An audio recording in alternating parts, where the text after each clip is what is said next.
राजधानी देहरादून के MLA hostel के पास एक नाबालिग की आत्महत्या किए जाने के मामले में एक नया अपडेट सामने आया।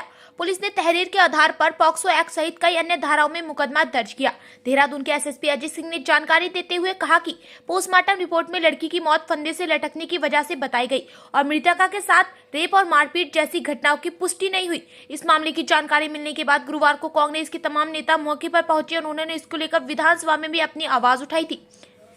एसएसपी अजय सिंह ने बताया कि घटना स्थल से कब्जे में ली गई डीवीआर से सीसीटीवी कैमरों का अवलोकन करने पर मृतक नाबालिग अकेले स्टूल लेकर बाथरूम की ओर जाती दिखाई दी और कुछ समय बाद मकान मालिक अभिषेक लुथरा सहित अन्य लोग बालिका को ढूंढते हुए बाथरूम की ओर जाते और उसे बाहर लाकर प्राथमिक उपचार देते हुए दिखाई दिए।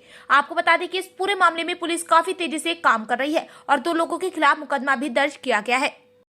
पोस्टमार्टम कराया गया। इसमें 3 डॉक्टर थे, एक महिला डॉक्टर और 2 पुरुष डॉक्टर्स के पैनल द्वारा पोस्टमार्टम किया गया और पोस्टमार्टम रिपोर्ट के अवलोकन और डॉक्टरों के बयान के बाद इसमें स्पष्ट हुआ कि जो बिटिया थी वो कहीं उसके कोई इंजरी मार्क्स नहीं थे, कोई सेक्सुअल असॉल्ट की बात आ रही थी वो भी कहीं से नहीं थे और कहीं भी मारपीट या ऐसे कोई इसके निशान नहीं पाए गए।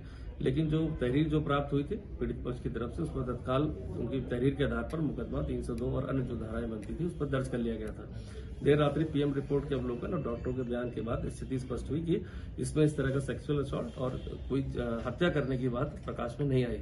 लेकिन जो वहां के सीसीटीवी फुटेज और अन्य चीजों को साक्ष्यों को संकलित किया गया तो उसके आधार पर इसमें धारा 305, 342 और 120 भी और बाल श्रम अधिनियम के तहत जो है इसमें 2 लोग को इसमें गिरफ्तारी की गई, जिसमें एक अभिषेक लुथरा और दूसरा उनका ड्राइवर है राजीव।